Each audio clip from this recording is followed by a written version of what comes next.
All right, folks, you're probably not on the stream anymore because it ended up dropping on me. I apologize for that. I'll just have to figure out how to pick up where I left off, and then hopefully you guys can catch up with it after the fact.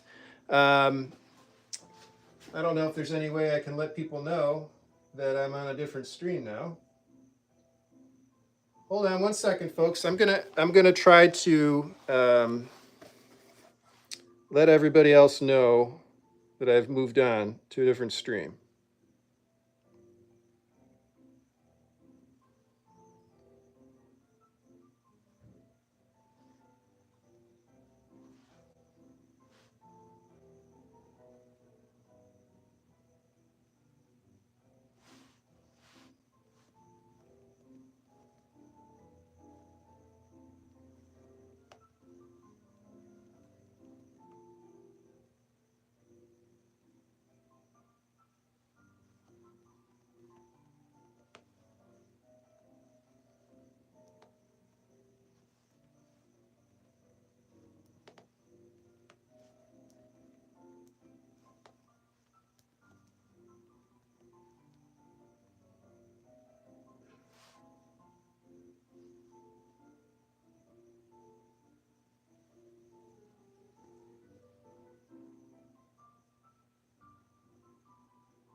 Okay, I don't know if anybody's going to pick up where I left off there, but I'm just going to keep talking to myself because that's what I do anyway.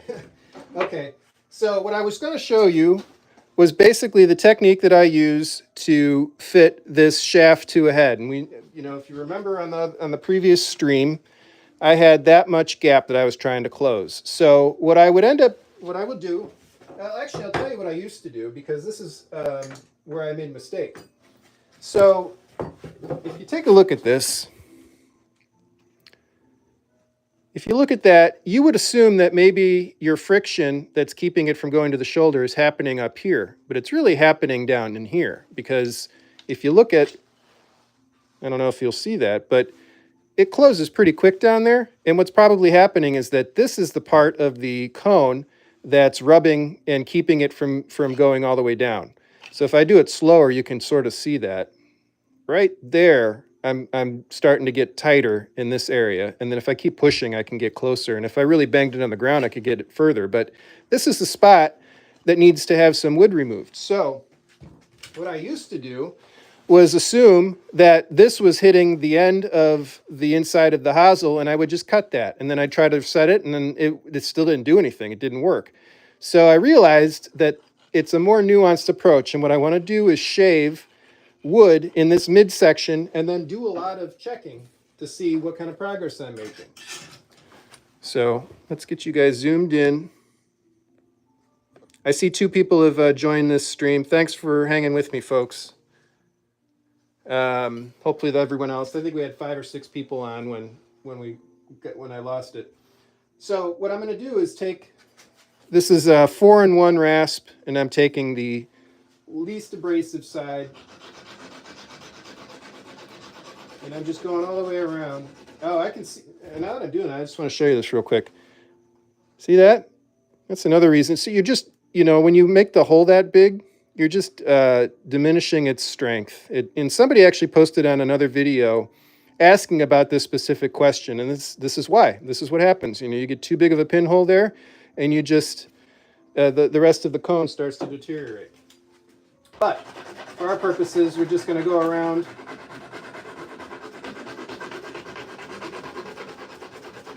So I'll go all the way around once, and then I'll do a fit check and see. And I made a little bit of progress there, but not much. But anyway, the point is, actually I want to do this until I actually show significant progress.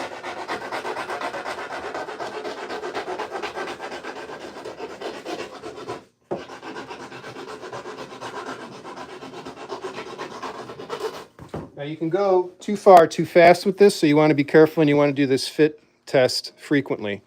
But that's not moving as much as I'd like. So, when that happens, then you just start to move your way up toward the closer, closer to the shoulder here.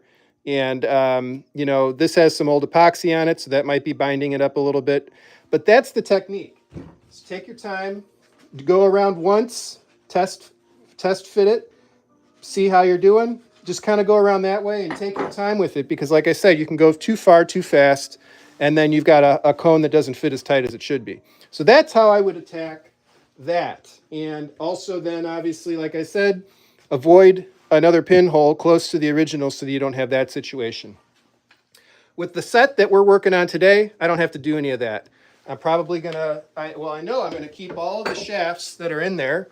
And if anything, I'll probably add a little bit of length to the mashie, like a 1/2 inch. Oh, I know I'm gonna do that because I wanna show you that technique. Hold on, I'm adjusting my shirt here real quick.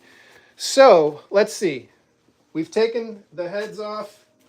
Let's go over to the rust station. That's over here. So this is the final step of the process today. I'm going to refer to my notes real quick and make sure there wasn't something I wanted to talk about before that point.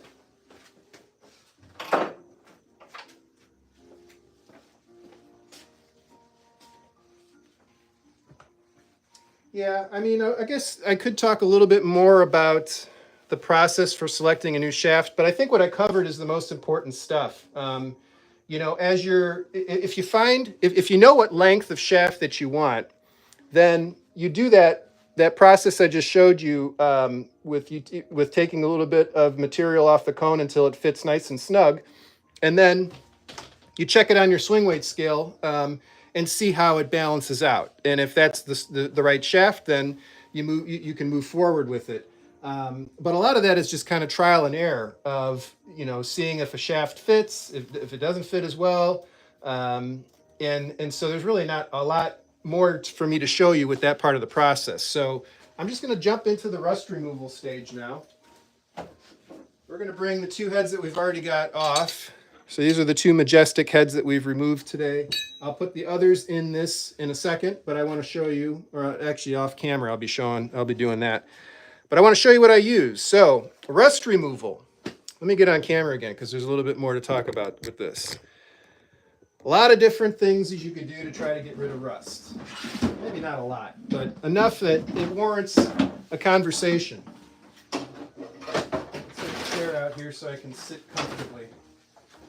Hopefully I'm on screen here. Okay, so what I like to use is just basic cleaning vinegar. And this stuff is getting harder to find actually in this particular percentage concentrate.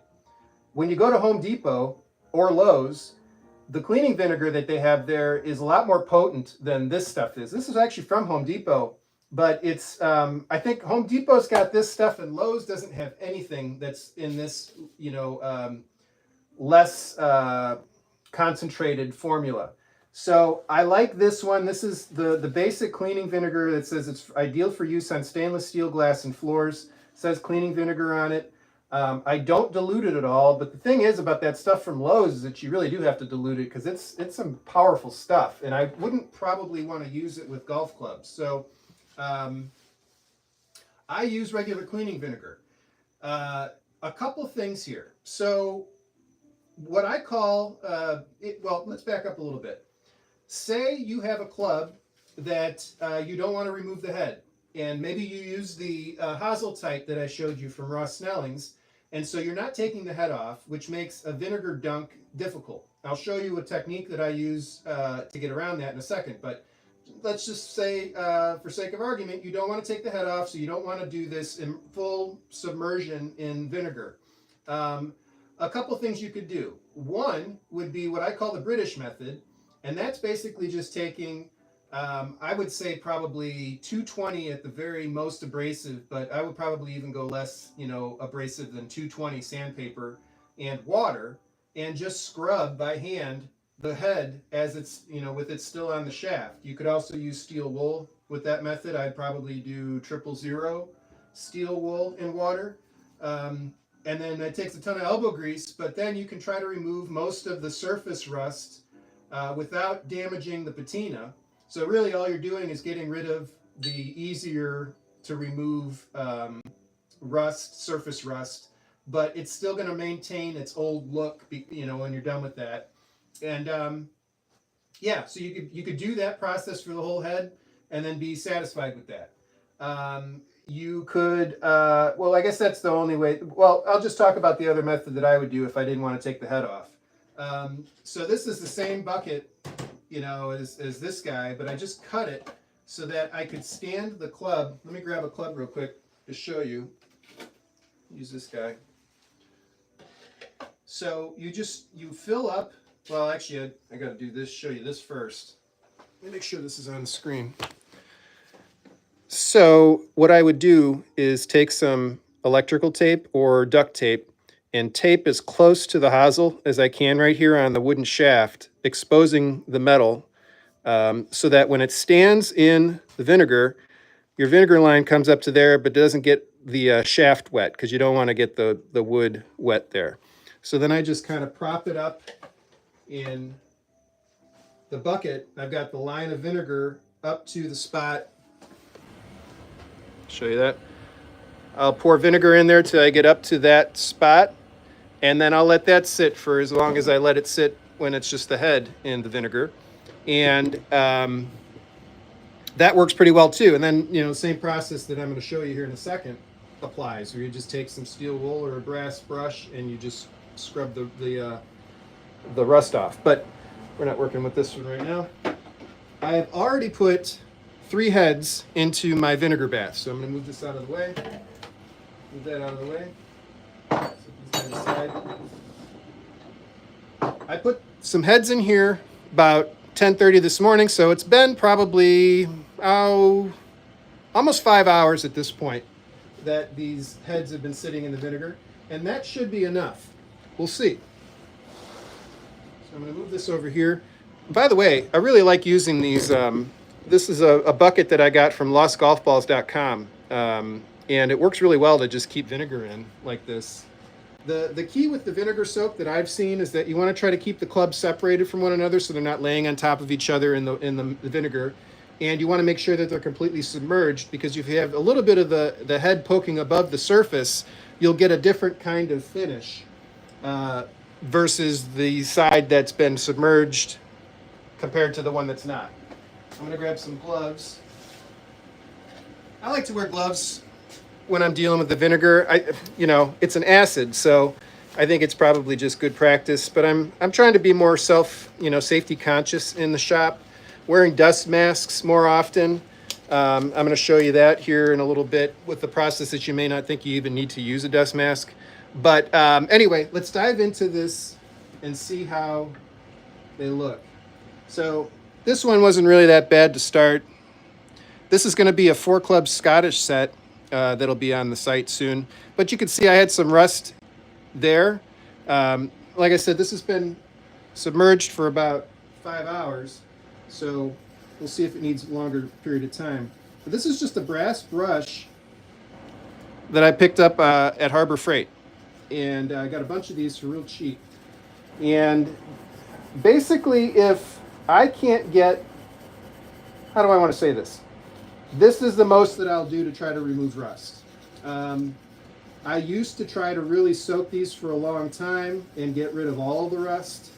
But a couple things with that. First, if you let these sit in vinegar too long, you're just going to get an inconsistent finish. It'll make certain spots cleaner than others, and it's just not going to look very good. I also don't want these to look like they're brand new. Not that that would necessarily make them look brand new, but the more they lose their color, you know, they'll start to kind of bleach out a little bit, and I try to avoid that. So I don't like to let these sit for longer than just a few hours before I check them. And if I see that there are some spots that would benefit from a further soak, then I'll put it in for another couple hours. But I'm very mindful of checking them often and scrubbing them and seeing if they need to be in the solution or in the vinegar any longer. Now, if you've watched my previous rust removal videos, you might remember I used to use a product called EvapoRust, and I stopped using that because of the reasons that I just described. What I was finding was that just a simple soak of maybe less than an hour certain times would really bring out some strange coloring And I think what's happening is that the evaporust is actually pulling up from below the surface some of the metal that's discoloring the surface once it gets to the surface, and it just makes for really kind of bleached out matte finish. I just didn't like it, and yeah, the rust was gone, but I thought the club looked pretty ugly after that. So I try to maintain some age. I try to keep it so that it doesn't look like it's been, just off the shelf and it's been used. Obviously, this one's got some significant rust spots that I'm not really going to try to do much more with. But I mean, for all intents and purposes, I'm done taking the rust off of this club. Seeing one spot there that might be able to get a little more off. But yeah, I'm not going to let this soak any further. For now, I'm just going to leave it in here until I get through the rest of these clubs. But this is a common kind of rust situation. So this is also a Hendrian Bishop like that other one was. And I suspect this is going to need longer than what I've put it in there for. But we're going to try a quick scrub here and see how much we can get off. It's caked on pretty good. I would say that most of the clubs that I end up putting in the vinegar at most are sitting in the vinegar for 8 hours. But like I said, I'm pretty conscious, and I'm trying to check them often to make sure that they're not in there too long. If you forget about it and you come back, the next day and you realize that you forgot about it, it's probably not the end of the world. The club will start to take on rust again as soon as it gets back into the elements, unless you do something to protect it. So, yeah, it's not the end of the world, but you want to be, especially if you're trying to sell your clubs to other people, you obviously want them to look as nice as they can. But again, I try to maintain age, and I'm not trying to make them look brand new. I never take them to a wire wheel and shine them up or anything like that. This is the most that I do to get rid of rust. And if there's anything after this part of the process, it's just, that's the club. That's the way it is. Mostly I'm just using the brass brush on these so far, but eventually, once I've gotten all the big parts of rust off here, I'll go switch over to the, pretty sure that's 000 steel wool. I don't like to do anything more abrasive than that because I don't want to introduce a bunch of scratches and stuff to the finish.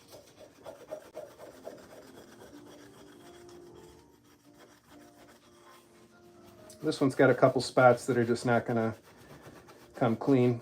It's pretty, deep pitting underneath that rust there. So this one's just going to have some extra age on it.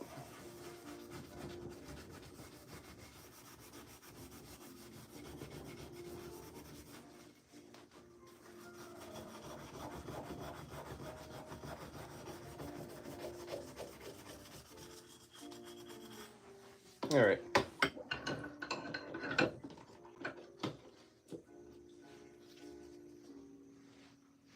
So there's that one. So it looks way better than it did just a few minutes ago when I took it out with all the rust on it.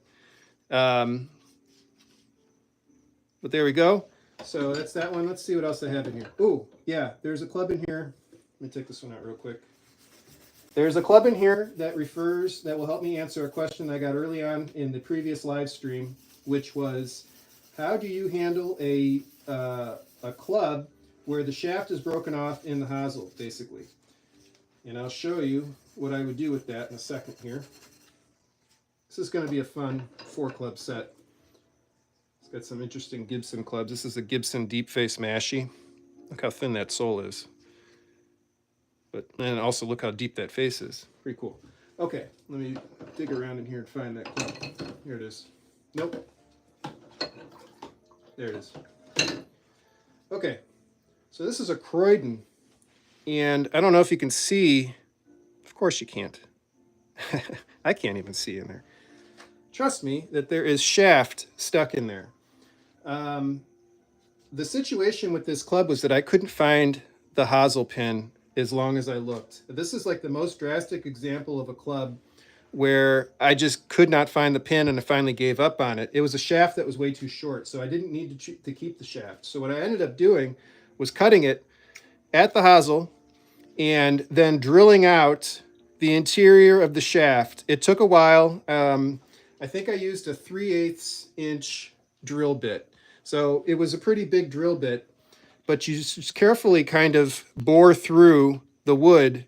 And yeah, that's kind of how you tackle that. As you get deeper into the hosel, I changed to a smaller diameter drill bit and just kept drilling down, and you're just kind of moving it around in there like that to pull up all that shaft. But it's a very crude way to do it, but it's the only way I know how to get the shaft out of that. So that was kind of the story with that one. So that one probably needs a little bit more time as well. But yeah, basically what I'm going to do here is drop the two Majestic clubs. These are the two that we removed the pins on today. I'm going to drop these into the rust, or into the vinegar. That is basically rust now. It looks like rust. Yeah, off camera, then I'll go in and start scrubbing up the rest of those and taking them out. Actually, before we do that, I should talk about the one part of this method. Let me grab the deep face again, because that looked like it was pretty good. I got too many clubs in here now. Come on. Really? Trying to find that deep... Oh, it's already out. Sorry. Okay. This club's ready to go. I don't need to put this back in anymore. I'm going to actually get a rag to wipe it off. What I recommend you do if you do the vinegar method is something I'm about to do right now, which is run this under cold water. I'm not going to do it right now, well, no, I will, because I need to show you the next part of this. Bear with me 1 second. I'll move you over here so you can see where I'm going. I'm going to go outside and run this under the cold water faucet real quick.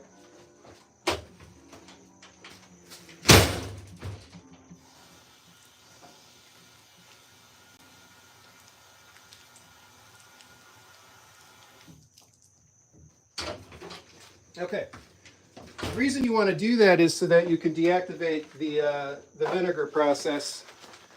And if you don't, then you're just going to continue to get the vinegar reacting to the metal, and you don't want that at a certain point. So take you back over here now. This club is rust-free at this point. In order to keep it that way, I like to use these guys, Remington Rem Oil Wipes. These are, you find these in the gun section at Walmart. And they're just a silicone impregnated cloth. And I just scrub this on there, and you'll be able to see a sheen on this in a second. I use this for this process only. I don't use these after the club is finished, and I'm trying to prevent rust. I'll show you what I use instead when we get to that point. That'll be in the next live stream. But you can see that's kind of shiny now, so it's got a layer of silicone on it that'll keep rust from getting back on there as I'm working on the rest of the club. So I'm going to take you back over to the bench now. Oops. Okay, so I'll just set this aside because that one's ready to be worked on later. Okay, so say you have taken all the heads off, you've put them in the rust bath, the heads are sitting there, they're waiting to be, it's gonna be a few hours probably. What do you do in the meantime? Well, you take your shafts again. Let me close the door here, I don't need this open. You're going to go back to the shafts, and you can do a little bit of prep work now to the shaft while you wait for the head to be ready to be reset. So that basically entails, let me get you as close as you can get here. Actually, let's put you back up on the overhead cradle. Oh, I can take these gloves off now. This is the last step of this part of the, this part of the workshop session. Let's make sure you see what I'm looking at. Okay, so what I've got here is the mashy shaft. I've got the label that's got the loft, swing weight, and length on the back end. So if you can remember how this was on, this is the putter, but this is the back of the club, because there's the head. So this is the back of the shaft. And what I want to do is make sure I remember that this is the back of the shaft. So what I like to do is just take my Sharpie and make a mark right there. So this mark now tells me that that's the back of the shaft. The reason why I just did that is because I'm taking this sticker off now. I don't need this measurement. In fact, the swing weight's going to change because I'm going to put a different grip on. Hopefully not too much. This is a nice ideal swing weight, so I don't want to get too far away from the D1 there. But these figures are going to change. Even the loft is going to change potentially, because when you reset it on the shaft, it's going to move just a little bit and may not be exactly what it was before. So I'm going to take that off. I'm actually going to flip this around here. Okay, you can still see that? This is the original grip. This is not going to stay on the club. I need to clean up a little bit here. Let's put this away. So this is kind of the trickiest part of the refurb process, because a club that was ideal when you started out may lose some of that ideal nature once you take the old grip off and put a new grip on. And you just have to be kind of aware of what you're doing so that it doesn't change too much. So let's just take this grip off. And this is a stage where I would recommend wearing a dust mask. It's something that I didn't do when I was starting out because I just didn't think it was necessary. But I've realized since then that when you're taking these grips off and you get into the wool underlisting and some of the other material that's under here, first of all, you don't know what's under there. Second of all, even what you do know is under there, like, a wool underlisting, is going to start to kind of peel off into little pieces. And so I just think it's good practice to wear a dust mask when you take the grips off of an old club. So I'm going to go ahead and grab that real quick. I can find it.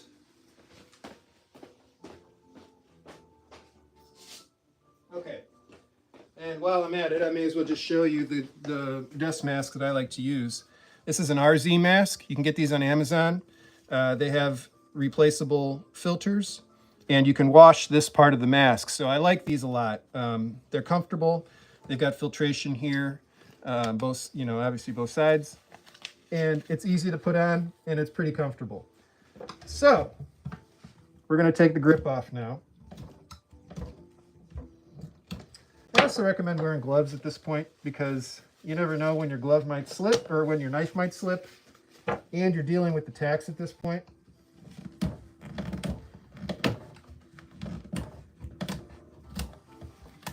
All right, so this grip is going to be pretty easy to work with. Well, I say that and then it starts to split up on me like this. Some of these older common clubs have the worst grips. They're basically like almost cardboard. This is close to cardboard. I think it's technically still leather, but just not very good quality.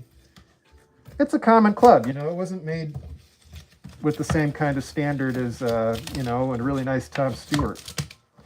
All right, that was a pretty easy removal. There wasn't any dust, so that's nice. You gotta take all these tacks out. Make sure you got them all out of this end. So you've taken the grip off. I can take this mask off now. So, as easy as that was, it could potentially pose a problem for us when we put the new grip on. So I need to be mindful of the fact that that grip was not very thick and may not have added a ton of weight to the grip end. And when I put the new grip on, and I'm using both friction tape, this friction tape, underneath as the underlisting, and then putting my leather grip on top of that, I'm going to be changing the swing weight of this club potentially. So I'm trying to think if I should do that now. Yeah, I'm just going to go ahead and put the friction tape on at this point, but I'm not going to do the grip yet because that's for the next stage. But I'm doing this right now so that I don't forget that I didn't have a lot of original grip on this club to start with, and I don't want to do a really thick wrap. So I'm just going to do this, and you're going to notice the difference between how I'm wrapping this one and how I wrap maybe the Mashie Niblick, which is E1, and is going to give me a lot of extra swing weight. So now that I've done that, I've got probably, that's, you know, maybe a little bit wider gap than I needed to do there, but I've got the minimal amount of friction tape on to keep the leather grip on without adding unnecessary weight. So I just wanted to do that so I wouldn't forget.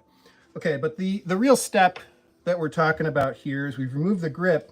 Now we can we can recondition, that's a better word for it.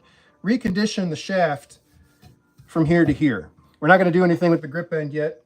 We'll wait till we get to the end of the right part of the process for that. But for now, I'm going to grab my shaft reconditioning supplies, which are basically 00 steel wool to start. And this is going to be for roughing up the shaft. I don't know if you noticed when I took the sticker off, but there's a little bit of sticker residue back there. This is going to clean up the shaft. You should probably put your mask back on for this part too, because you're creating some dust. I'll just listen to my own advice. I'll just say the reason why I'm so cognizant of this now is because I have a windowless workshop, and so dust accumulates down here really fast, and before you even know it. I would suspect that most people's places to work on clubs is similar, so that's why I'm mentioning it. But we're going to rough this up real good with the 00. We're going to go up and down the shaft here. If you see any spots of paint, sometimes you see some things that you can get off with the steel wool. Clean those up when you can. We're getting down to that residue spot here. We're going to clean that up. And you'll notice that the shaft's getting a little bit lighter because you're taking some of the old patina off of it. That's what you want. Because what we're trying to do here is expose a little bit of the wood underneath the surface so that it can take what we're going to put on it. All right, pretty satisfied with that. So let me take this mask off real quick so I can speak. So we've roughed up the shaft a little bit. It's not rough by any means. It's just, it's been, surface has been cleaned up, I guess you could say. Now we move on to one of my favorite products. This is Skidmore's Restoration Cream. This stuff really is an all-in-one product. You can get this on Amazon. I'll put the link to it in the description for the video.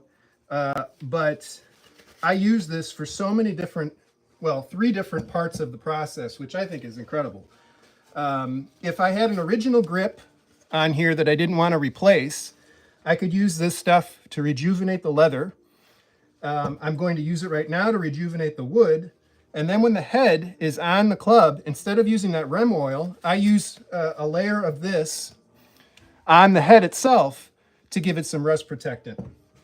The reason why that works is because there's beeswax in here. And so beeswax actually gives metal some kind of a layer of rust resistance the same way that the silicone does. And I like this stuff better because it's completely, all natural.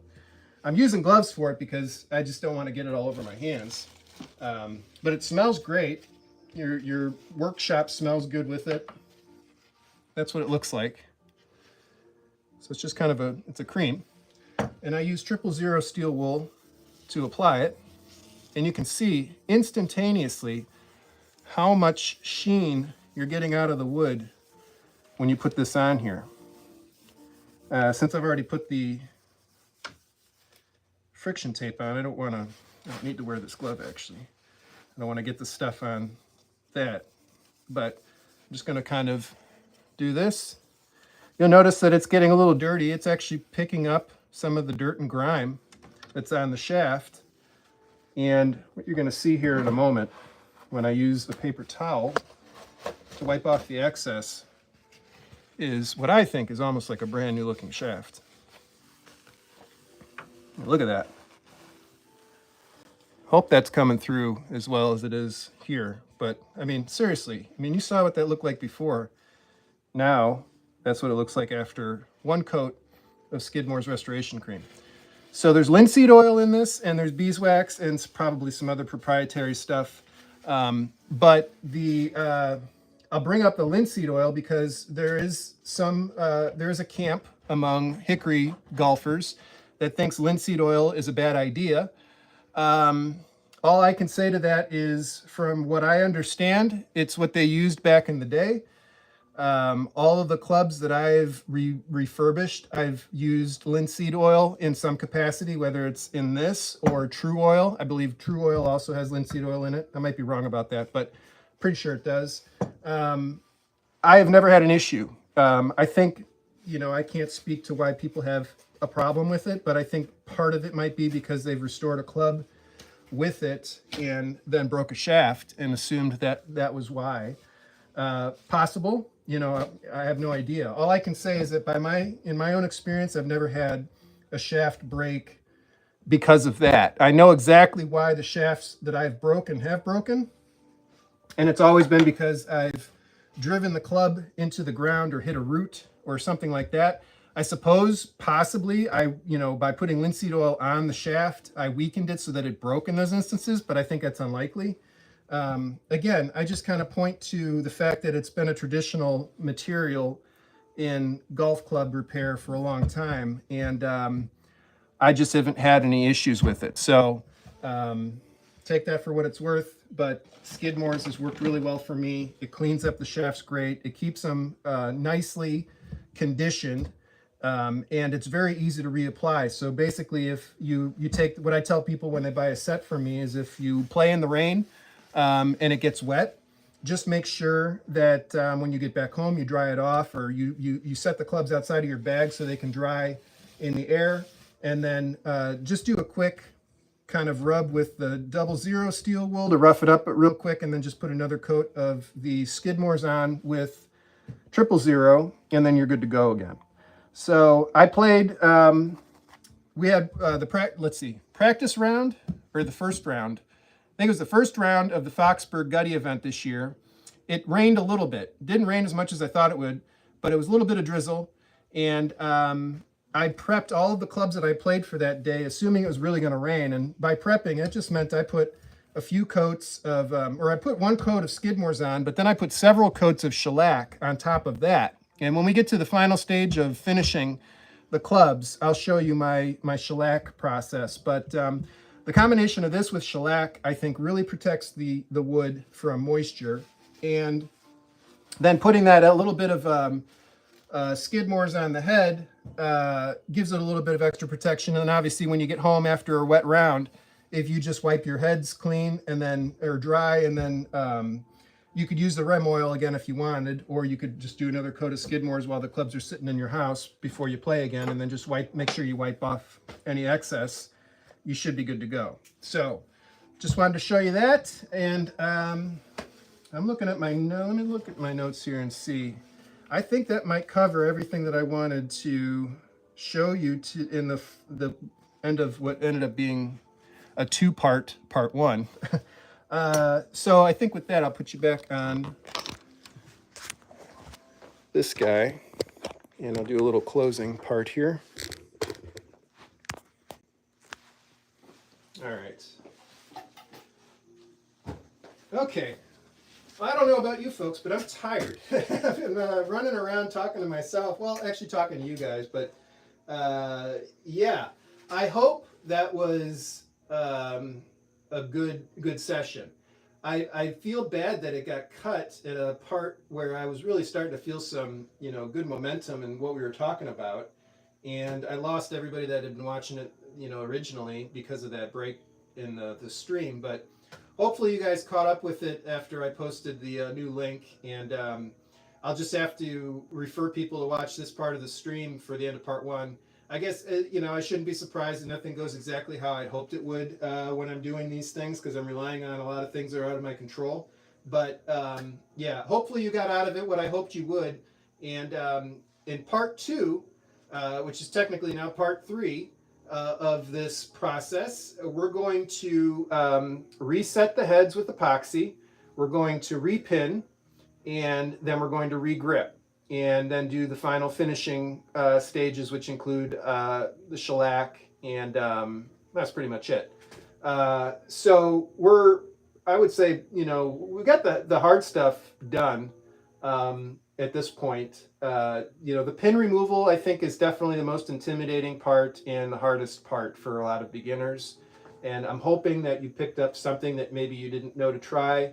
And at the very least, I hope that you just glean from this video that patience is key. If you can't find it on day one, just come back to it tomorrow and see if you can find it again. It really does. It's pretty amazing how much of a difference fresh eyes can make. With that, again, if you have any questions about anything I covered in this session, or that you want to see me cover in the next session, knowing now what the topics are going to be in that, send me a message, send me an email. Check out hickoryhacker.com in the web store. The first link on the website is Store Gallery, and you will see the new clubs that I have up there. If you're a Hacker backer, you get 10% off any purchase. That's an ongoing perk for Hacker backers. Everyone else has to pay the price, obviously, that you see on the website. But reach out to me if there's anything there that you see that you're interested in or that you want to pick up. And with that, I'm going to close this live stream. I really appreciate those of you that jumped over to the new version of it after the first one broke out or ended. Yeah, we'll see you. I'm hoping I can do the next session next Friday. That's my plan. Assuming nothing comes up a week from today, which would make that September 20th. I'm going to plan on trying to do the next session of this, the final session of this workshop series on restoring golf clubs, hickory clubs for play. So with that, folks, thanks very much for watching, and we'll see you next time. Take care.